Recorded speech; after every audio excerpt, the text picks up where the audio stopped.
Welcome back, MTN Giants podcast. So anyone that was expecting the Giants to look like a different team with a different quarterback, you did not get what you expected. This was the same stuff and probably worse, honestly. I mean, the Giants offense in the first half was unwatchable. It really brought me back to 2021, Jake Fromm, Mike Glennon.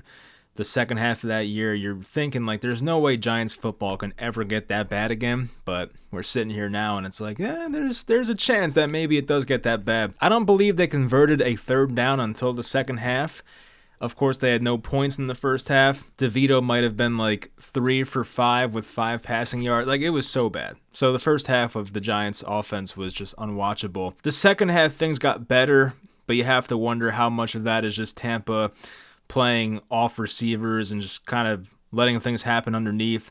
Like, Tampa got out to a 30-0 lead in this game by the, I would say, middle to end of the third quarter. This game was over at halftime. We knew once Tampa reached about 17-0, made it a 3-score game. I mean, this thing was pretty much wraps.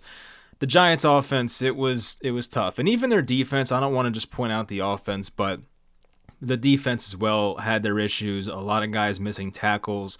The defensive line not getting any sort of pressure whatsoever.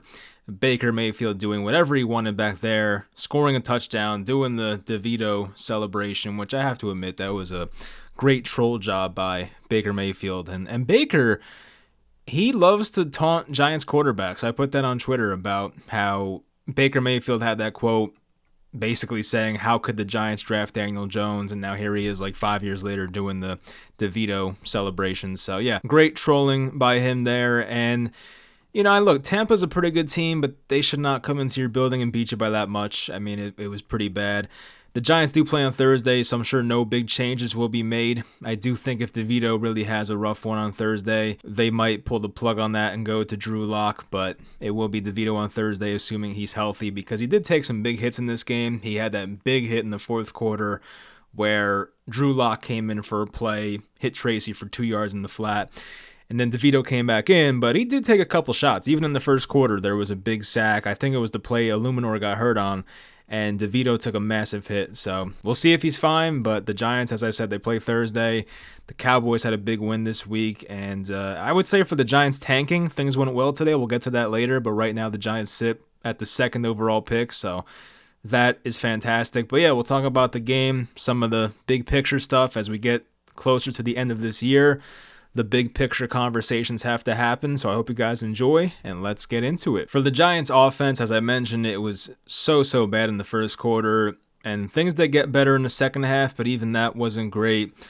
Overall, they only put up 7 points in the game, which is pretty embarrassing. Only 245 offensive yards and 4.4 yards per play. I mean, you can't win like that. You have to have a defense pitching a shutout, basically, to win games like that. DeVito was 21 of 31, 189 passing yards, 6.1 yards per attempt, no touchdowns, no turnovers, sacked 4 times. I thought he was sacked more. Just based on watching the game, it did feel like more than 4 sacks, but only 4.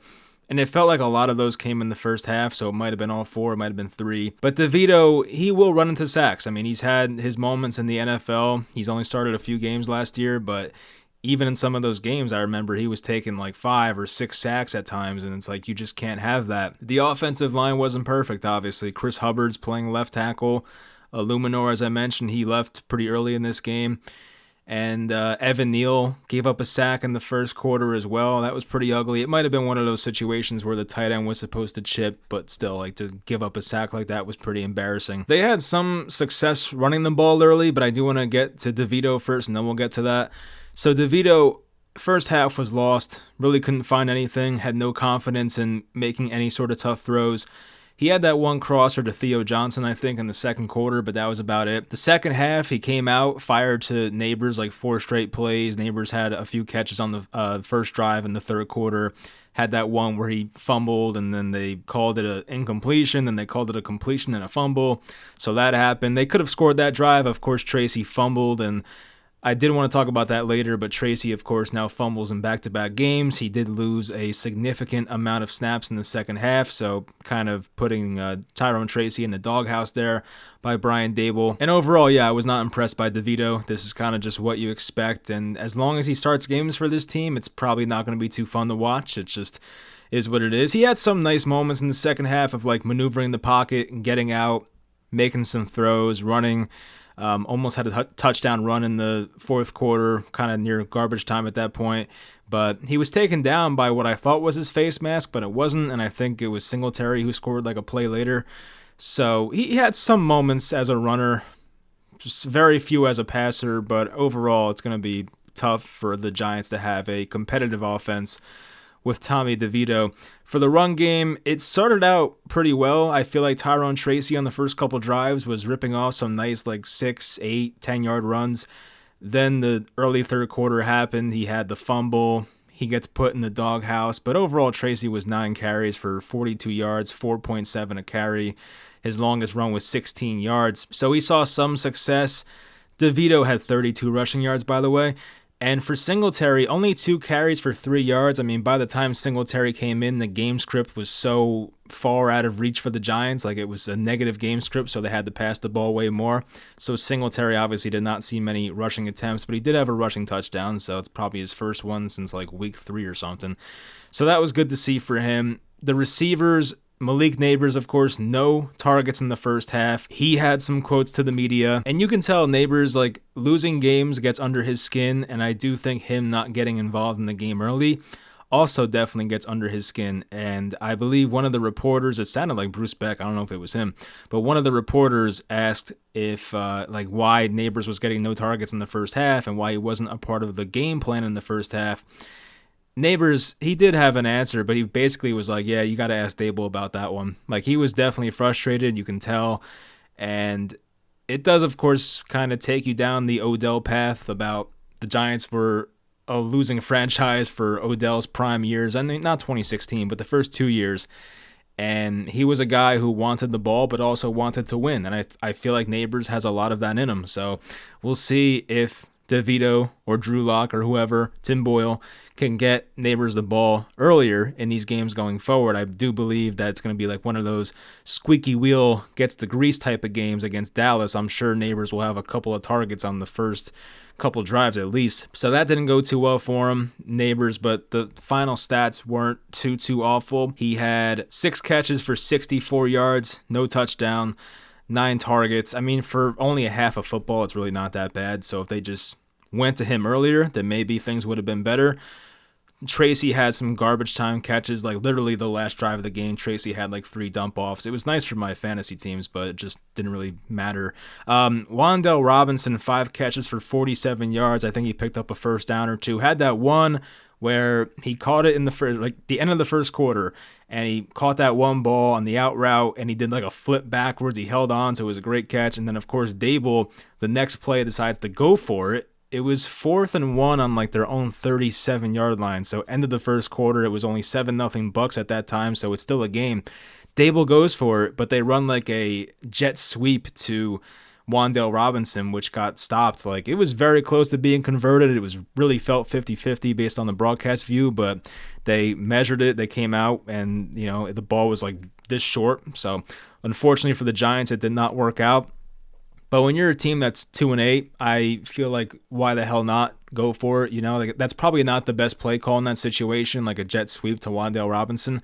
But the whole thought process of going for it in that situation, I was on board with. I saw no reason why the Giants should have punted that ball. Like, you might as well go for it. You're underdogs. The Bucs have a better offense than you do. Like, you need these first downs. I would say just go for it. They did. Unfortunately, called the wrong play. I mean, that was pretty much it, like, receiving-wise. I feel like even Darius Slayton, he had 2 targets, no catches. Theo Johnson, I mentioned, had the 1 catch that went 23 yards. Singletary, 2 catches for 7 yards. I mean, there was really nothing offensively. The offensive line was pretty bad. As I said, the offense really did not run the ball in the second half. The game was too out of hand for that. And I will say DeVito, as I said, did a good job of evading sacks in the second half, but the offensive line had their breakdowns. And I saw a stat, I think it was Dan Schneier who tweeted this. The Buccaneers blitzed 78% of the time in the first half.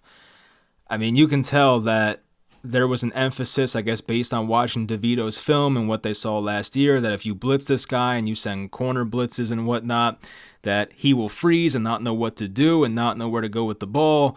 And that worked out to perfection in the first half. And we'll see what Dallas does on Thursday if they want to try and emulate that and create a similar defensive game plan. Defensively, I mean, the defensive line was just not really existent whatsoever. I mean, Baker, to his credit, as he always does, he gets out of some tough situations in the pocket, but he was sacked no times. I feel like Baker was not really hit that often. He got hit by his own lineman that one time and almost came out the game. The game was over by that point. For Kayvon, who came back, you had Ojulari, you had Burns, Dexter Lawrence even.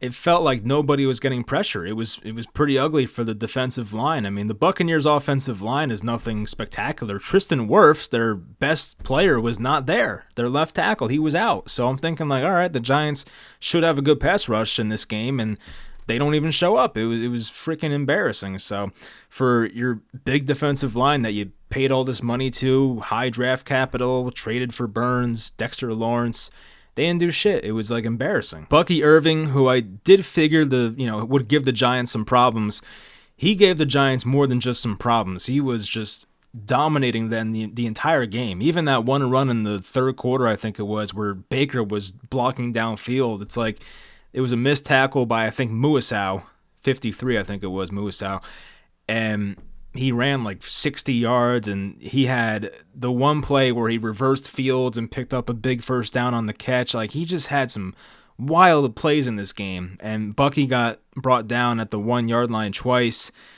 One of those, Sean Tucker punched in. The next one, Sean Tucker fumbled. It was a crazy play. That play was something I feel like I've never seen before, where a defensive player was so just unaware that the ball was right at his feet.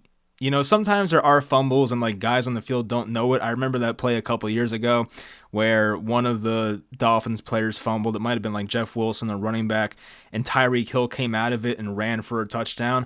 So like sometimes these things happen, but the ball like literally hit Brian Burns in the foot, I believe, and didn't see it. And Baker Mayfield, who's out of the picture, just dives on the ball. I mean, I want to see who was around it. It was Burns who had it like right at his feet. Brian Burns definitely should have recovered it. Dexter Lawrence had his back to the ball, and even Tyler Nubin. So 3 guys had a real shot to recover that fumble at the 1 yard line. Nobody sees it, and then Baker Mayfield, who happened to see it, jumps on it and saves the possession for Tampa, who had a field goal that possession. So that was just a crazy play that like you just don't see that very often. So unfortunate there for the Giants. I mean, you got to be more focused on that one and at least have an idea of where the ball is. Some guys who did step up defensively, it did seem like Tyler Nubin made some plays, had that great pass breakup on Mike Evans in the first quarter, got his left arm in there and deflected that ball. There was the play where Drew Phillips had a third down stop in the first quarter. That was good to see. Okereke had the forced fumble, as I just talked about. McFadden played pretty well, especially in the first half. He might have missed a tackle here and there, but overall it was a pretty nice day for McFadden. Deonte Banks, it wasn't his worst outing. I feel like Mike Evans had a decent game. They kept him in check, but still, you see some moments with Banks where you're like, you just got to play better in the run game. Like, you can't have that. Isaiah Simmons, he did get in the face of somebody at one point. Was it Baker? I forget who it was now, but he got in someone's face at some point. So Simmons showed some life in this game. He did have a forced fumble as well. I think it might have been, was it the play where Baker had the handoff to Bucky? I forget when this was now. But yeah, just a lot of bad tackling. Like, if you go back and watch the game, you're going to see a lot of guys, whether it was Bucky Irving running or Rachaad White or whoever, just a lot of guys missing tackles. And just Irving had so many explosive plays on his own that was pretty much all the offense the Buccaneers needed. All right, so now big picture stuff, which I'm sure people are more interested in rather than talking about a game that really for the future doesn't matter. Like, no one's going to remember this game for the Giants come next year. But right now, draft order, it's Jacksonville. Then it's the Giants at 2. 3 is Las Vegas. And I saw Gardner Minshew got hurt today. I don't know how bad it is. I actually was not watching Red Zone in the 4 o'clock games, which is very odd for me. I usually watch Red Zone all the way through, so a bad week for me in terms of Red Zone watching. But apparently Minshew's injury does not look good according to Antonio Pierce. So people are now saying, like, what if Daniel Jones goes to the Raiders and plays them out of that 3rd pick and wins them some games? I've seen some people say that if Jones goes to the Raiders and it gives the Giants the first pick or gives them Shedeur Sanders, that all will be forgiven for Daniel Jones, which would be kind of funny. But apparently Jones is going to be a hot commodity tomorrow when he's off of waivers, which I do think happens at, I'm pretty sure 4 o'clock tomorrow. I could be wrong. I'm pretty sure I saw Monday 4 o'clock. So we might find out tomorrow where Daniel Jones is going to, be for his second stop in his career, even if it's only for the final couple months of this year, and we'll see if it's a playoff team or not. I saw San Francisco. They looked pretty bad today with Brandon Allen, so we'll see if he wants to go there maybe or somewhere else. I think Miami makes sense because they have no backup quarterback really. I did want to go through Twitter and just kind of see what some of the beat reporters are saying, and this is an interesting one. Patricia Traina said, "I hate to say it, but I think Daboll has lost the locker room. I think his message is falling on deaf ears, and if the locker room has indeed been lost, there's no way you can keep him as head coach."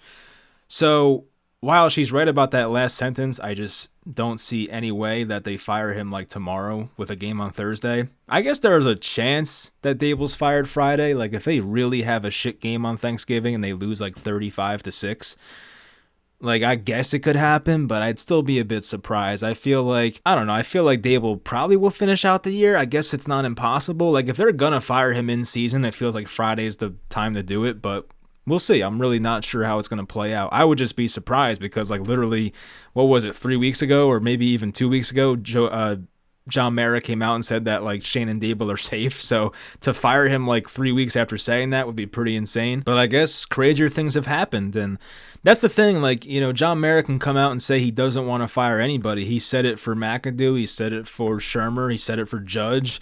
I don't know if he said it for McAdoo, actually. I might be making that part up. But the other two guys he said it for. You can say whatever you want, but things change so much week to week in the NFL. It really does. I mean, it's a 17-game season, so every game has a lot of significance, and if you start losing like 2 or 3 in a row, like everything can change. I guess there's always a chance that maybe these players are not feeling what Daboll's doing, and they might not be listening to him anymore. And if that's the case, they might feel that, yeah, it's time to move on. Let's make Shane Bowen or Mike Kafka the head coach. I would like to see Kafka, honestly, as head coach. I feel like the Giants obviously had much more success when Kafka was calling plays in 2022. So I know DJ and Saquon, who were the main guys on that team, they're gone.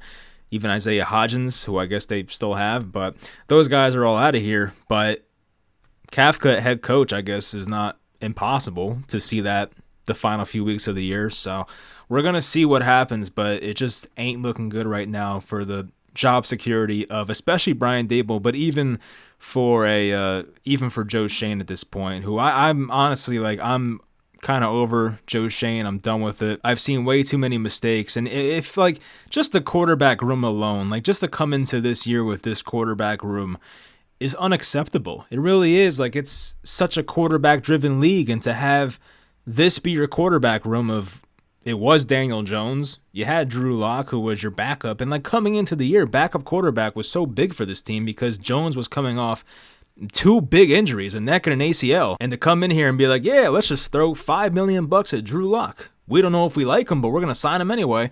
And then, like, the time comes to move on from Jones finally, and the guy you paid $5 million to is not the guy you turn to. If the Giants are going to DeVito to tank, I respect it, but you also have to look at it from this perspective. Daboll and Shane, their jobs are not safe. So I feel like there's no way they're tanking. You know what I mean? Like, if you're not guaranteed to come back next year, why would you be tanking? The time to tank was last year. Their jobs were definitely safe last year. They could have tanked last year, obviously. I went off on that. In the preview to this game, I talked about it, how they definitely should have traded Saquon last year, and maybe things would have changed a bit record-wise. But right now, for Shane to tank, it just doesn't make sense.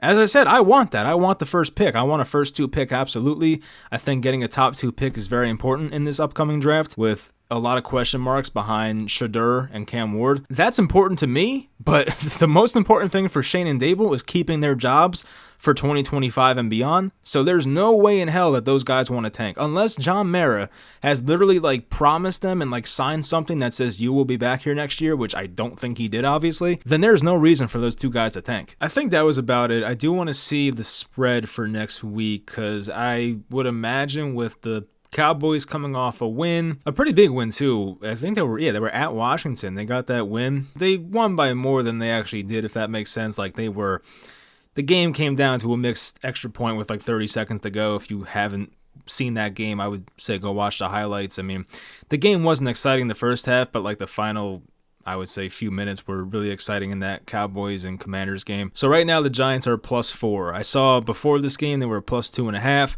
So 1.5 points in favor of Dallas, only a 38.5 over/under for that game. Will it be the final game Brian Daboll coaches on the Giants sideline? I still say no, but at least now it's a possibility. Like if you asked me that a month ago, I would say there's no way, but now there's a way. So we're going to see how patient John Mara is throughout this entire thing. I saw the Jordan Rodon tweet when they asked John Mara for a comment. He just said Happy Thanksgiving to all the beat reporters, so shows that he was pretty pissed off and doesn't want to say anything. I still feel like the Giants will find the win at some point in this schedule.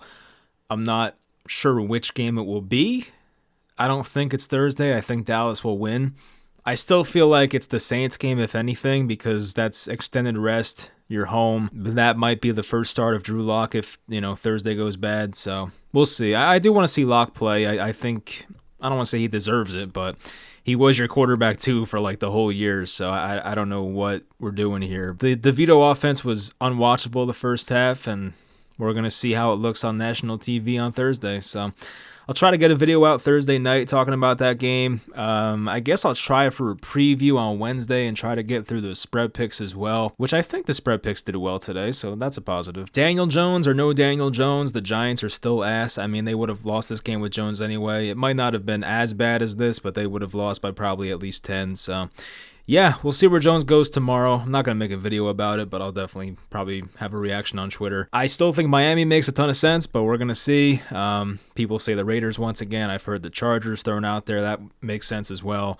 So we'll see what's out there for them. But yeah, hope you guys enjoyed the video. Only 6 more games of this left.